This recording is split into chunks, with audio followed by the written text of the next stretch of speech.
Have you ever been in this condition or this situation whereby you are a bit confused about which course you want to study in the university?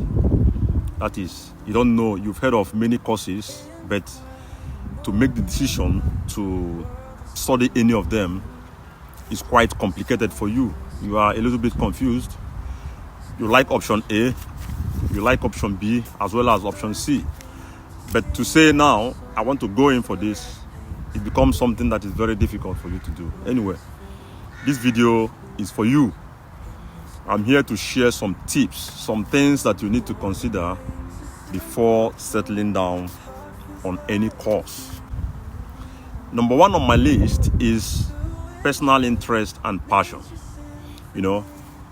Try to always go for a course that aligns with your personal interest and passion.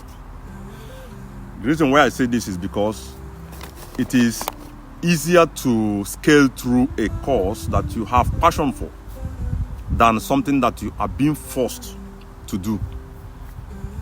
You understand my point? If, for instance, naturally you have passion, like, let me use, for example, a nurse as an example. If you are somebody who has empathy, who feels the pain of the other person without being forced to do that, then it is natural that you choose something under healthcare, for instance.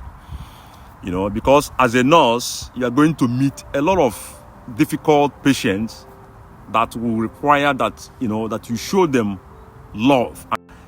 If you have ever been to a hospital and then you see a particular nurse who is not happy with her patient or his patient, as the case may be, who is always mad at people, who is always very sad at work, who complains a lot that this job is too tedious. In fact, we do a lot of things that are very difficult. In fact, I don't like what I'm doing and stuff like that. It means that the person doesn't have the motivation for that particular job. If you are someone who is very, very good in IT, you go for something, something that will give you joy.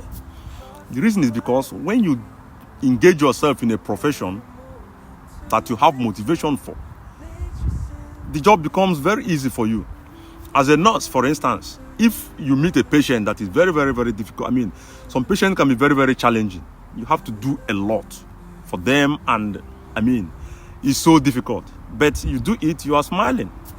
That is how to know when someone is doing something that he has passion to do. But if you don't do that, if you don't have that passion, then the job will be very tedious for you, and you will not be happy at all. Then number two on my list is your strength and skills.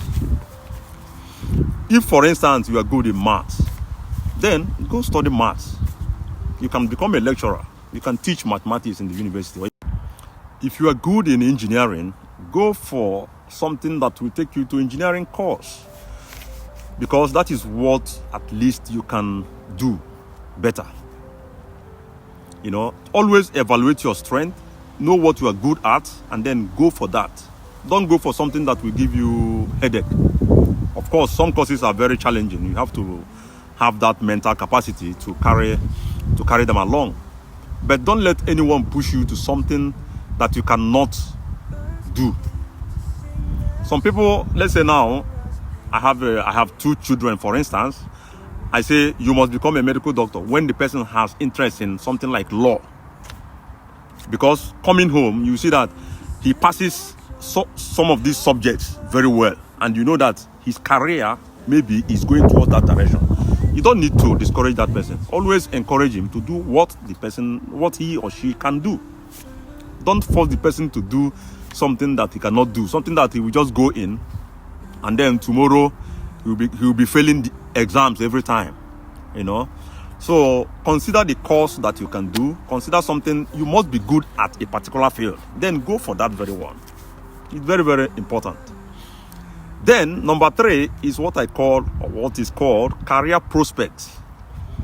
Of course, the courses that we do, we have passion for them. It's something that we love doing, for instance, but you should also consider the career prospects. What are your chances tomorrow in the society? consider something that is marketable. Always have this idea that when you graduate from a particular course, you are going to look for a job.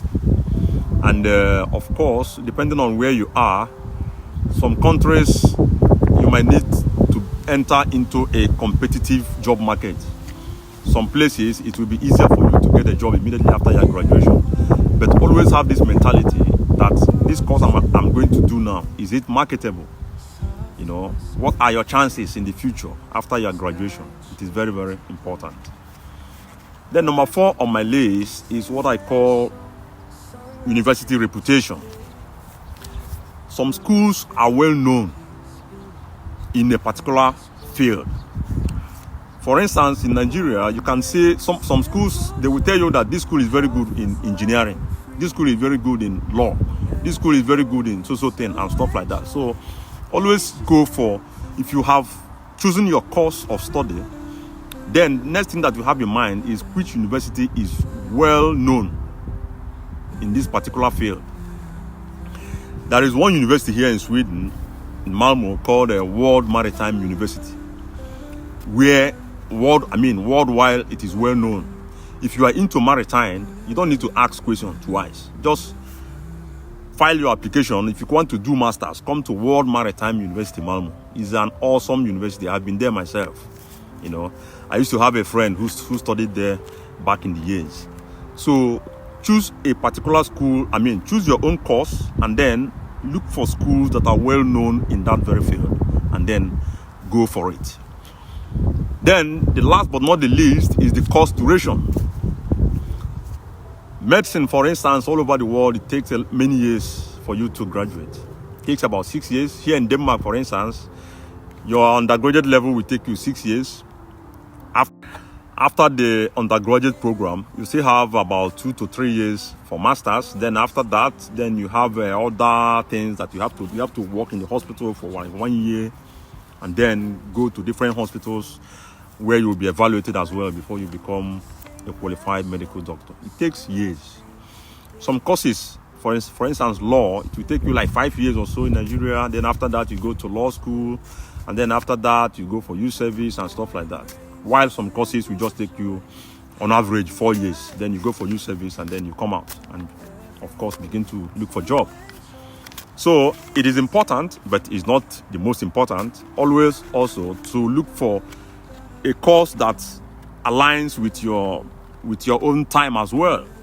You might say, okay, now I am 45, I am 48. Let me not go for something that will take me about 6 years, because by that time I will be up to 50 something.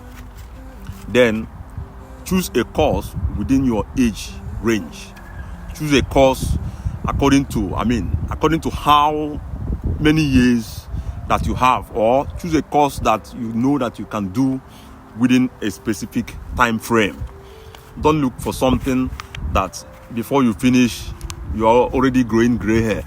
You know, I'm not saying that you have to run away from like medicine or something, but choose something that you can, of course, do within a particular time frame. So this list, or this thing that I have discussed here, is not exclusive, meaning that these are not only the areas you have to put into consideration. There are, of course, many other areas you have to consider. But some people, I got a message, that's why I'm doing this video, someone who find it very difficult to make a choice. I hope this video will help you. Please help me to share this video, let others benefit from it. Thank you so much.